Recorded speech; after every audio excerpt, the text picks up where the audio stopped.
Good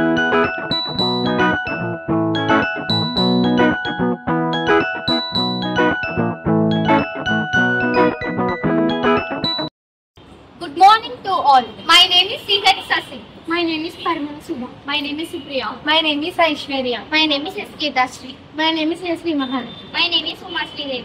మేము Sri Gautami municipal high school Mandapeta నందు 9th class చదువుతున్నాము.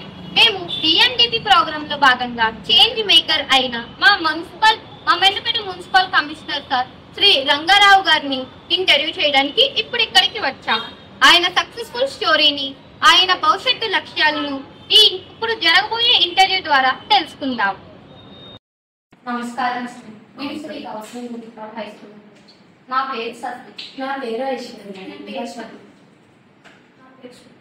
నా పేరు మసూరి. నా పేరు గీతాశ్రీ. నా పేరు శ్రీ మహల్. మిమ్మల్ని కొన్ని క్వశ్చన్స్ అడగనుంటాను.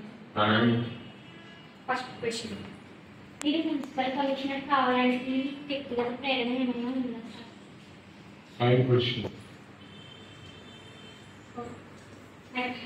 మీరు ఈ స్థాయికి రావడానికి ఎందుకు కష్టపడ్డారు సార్? బాగా కష్టపడ్డాను. తెలుగు ఉద్యోగం నుంచి ఈ ఉద్యోగాన్ని రావడానికి చాలా కష్టపడ్డాను. మీరు మీ రెండోసారి మనపేట పట్టణానికి మున్సిపల్ కమిషనర్ గా బాధ్యతలు నిర్వహిస్తున్నారు. రెండోసారి ఇక్కడ బాధ్యతలు నిర్వహించే పట్ల మీ అభిప్రాయం చెప్పండి సార్. ఇది ఒక మంచి ఆలోచన పట్టణం. ప్రజల సహకారం బాగుంటుంది. అందుకని రెండోసారి పనిచేయడానికి ఇష్టపడి మండపేట పట్టణంలో మీరు పరిశుద్ధ నిర్వహణపై మీరు తీసుకున్న ముఖ్యమైన నిర్ణయం పారిశుద్ధ్య నిర్వహణ పూర్తిగా డ్యామేజ్ అయిపోయింది.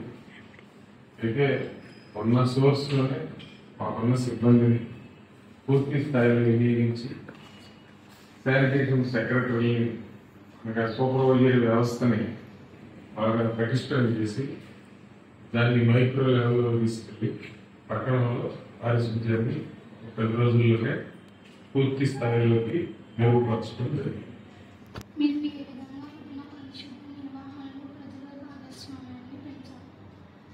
ఉదయాన్నే మాకు ఉన్నటువంటి మెట్మ విభాగంలో పనిచేసే మహిళా పొల్యూషన్ గారికి సంబంధించిన గ్రూప్ లీడర్లందరినీ కూడా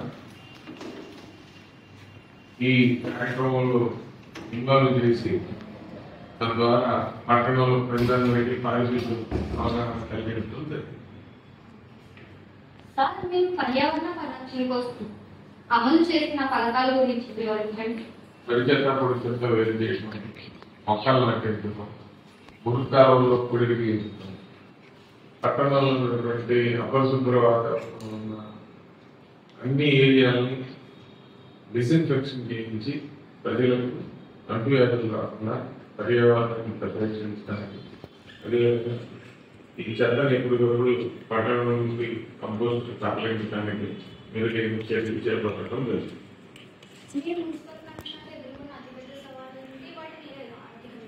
మున్సిపల్ కమిషనర్ గా ఎదుర్కొన్న పెద్ద సవాలు అంటే తుఫాన్లు, వరదలు, ఇటువంటి వాటిల్లో ప్రత్యేకమైనటువంటి డ్యూటీ చేసినప్పుడు నిరంతరంగా కష్టపడి పనిచేసి ప్రజల ప్రాణాలని నిలబెట్టడం కోసం నా వంతు నేను కృషి చేయడం జరిగింది.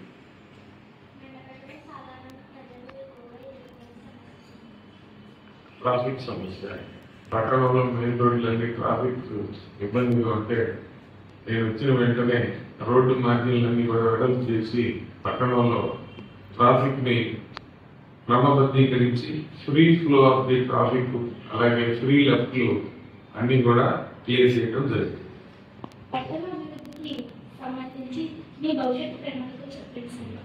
రోడ్లు, కాలువలు, అలాగే పట్టణ సుందరీకరణ, అదేవిధంగా వీధి దీపాలు మెరుగుపరచడం, పార్కుల వీధి, ఇటువంటి కార్యక్రమాలన్నీ కూడా రాబోయే రోజుల్లో చేసి పట్టణాన్ని సుందరమైన పట్టణంగా తీర్చిదిద్దడానికి, అదేవిధంగా జాతీయ నాయకుల బొమ్మలను మన ధోబిఘాట్ గోడకి ఏర్పాటు చేసి ప్రజలకు మంచి సందేశం ఇవ్వాలనేది నా ఉద్దేశం. మండపేట ప్రజలతో సంబంధాలను మెరుగుపరచడం కోసం మీరు చేపట్టిన కార్యక్రమాలు ఏమైనా ఉన్నాయండి? మెప్పా ద్వారా అందరికీ అవగాహన కల్పించడం, వారికి సెల్ఫ్ ఎంప్లాయ్మెంట్ ఏర్పాటు చేసి స్కిల్స్ డెవలప్ చేసి పట్టణ ప్రజలందరినీ కూడా ఆరోగ్యకరమైన ఆర్థికంగా వాళ్ళని మెరుగుపరచడానికి అనేక రకాల చర్యలు చేపట్టారు. ప్రజల నుంచి అభిప్రాయాలు సేకరించి వాటిని అమలులో పెట్టడంలో మీ ప్లానింగ్ ఎలా ఉంటుంది? ప్రజల నుండి సమస్యలు తెలుసుకోవడానికి మన సెక్రటరియట్ వ్యవస్థని ఉదయం 6 గంటల నుండి సాయంత్రం 5:30 దాకా ఫీల్డ్ అనేది ఇవ్వడం, అదేవిధంగా సచివాలయాలను అందుబాటులో ఉంచడం, ప్రజల సమస్యలను అక్కడ పరిష్కరించి ఏదైతే రాష్ట్ర ప్రభుత్వం మరి ప్రజల సమస్యలకి పెద్దపేట వేసిందో దాన్ని పరిష్కరించడంలో మా తరఫున మేము కృషి చేస్తాం.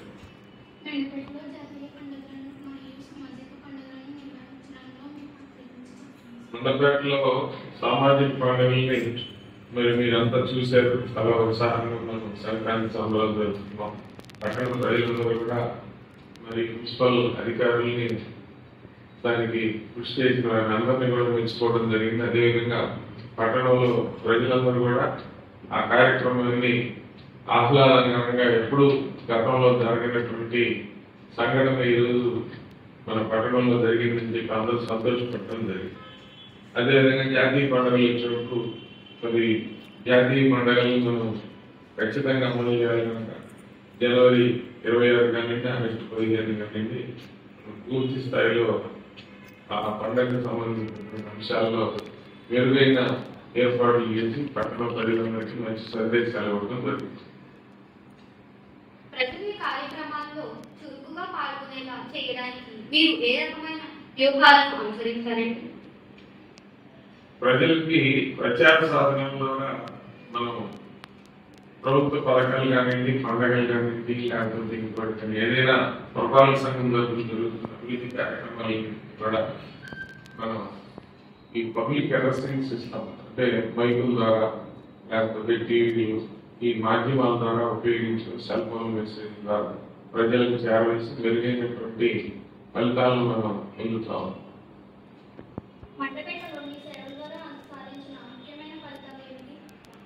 పారిశుద్ధ్య నిర్వహణ సంతృప్తి ఇచ్చింది. అదేవిధంగా ట్రాఫిక్ నియంత్రించడంలో పూర్తి స్థాయిగా మనం పట్టణంలో ప్రజలకి మంచి సౌకర్యాన్ని కలిగించడం నాకు తృప్తినిచ్చింది.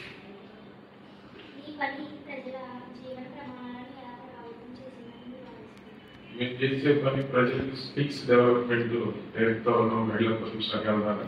తద్వారా వారు కొంత ఆర్థికంగా సంపాదన చేసి వారి పిల్లల్ని పై పెద్ద చదువులు తీసుకెళ్ళడానికి ఉపయోగపడుతుందని చెప్పి నా అభిప్రాయం.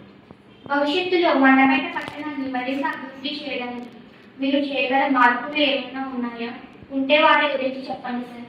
ప్రభుత్వం నుంచి వివిధ రకాల రావాల్సిన గ్రాంట్లు, అదేవిధంగా నూతనంగా మేము రూపొందించినటువంటి అంచనాలు అన్ని కూడా వాటికి సంబంధించిన డబ్బుని ప్రభుత్వం నుంచి సేకరించి ఆ నిధుల ద్వారా పట్టణంలో మెరుగైనటువంటి మురుగునీటి వ్యవస్థని, అదేవిధంగా ఈ మురుగునీటి శుద్ధి ప్లాంట్లని, అదేవిధంగా మలినాలని శుద్ధి చేసే ప్లాంట్లని ఏర్పాటు చేసి పట్టణాలని రోగరహిత నివారణ పట్టణంగా మనం తీర్చిదిద్దాలని మీ నిర్వహణలో మీకు సంతృప్తి కలిగించిన విషయం చెప్పండి సార్.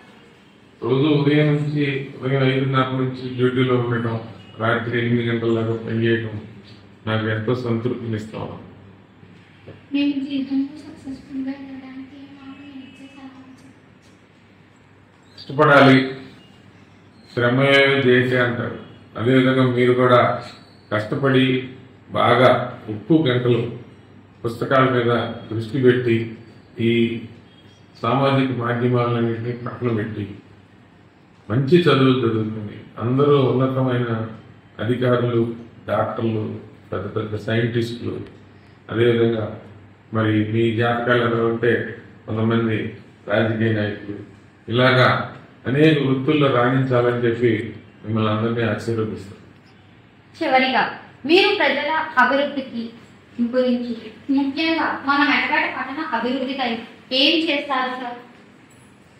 కదా మండపేట పట్టణానికి కొంత రోడ్లు నిర్మాణం చేయాల్సి ఉంది, డ్రైన్లు నిర్మాణం చేయాల్సి ఉంది, వీధి దీపాల నిర్వహణ పెంచాల్సి ఉంది, పారిశుద్ధ్య కార్మికులను పెంచాల్సినటువంటి అవసరం ఉంది. వీటన్నిటి కోసం ప్రభుత్వంతో చర్చించి పట్టణాన్ని స్వచ్ఛ మండపేటగా రూపొందించడానికి నా వంతు నేను కృషి చేస్తాను. అదేవిధంగా ప్రజలకి మెరుగైన సౌకర్యాలు ఇస్తాం, మంచి విద్యావంతులను తయారు చేయడానికి కూడా స్కూల్స్ డెవలప్మెంట్ కూడా సహకరిస్తాం. మీ అమూల్యమైన సమయాన్ని మాకు కేటాయించినందుకు ధన్యవాదాలు. Thank you. Thank you very much.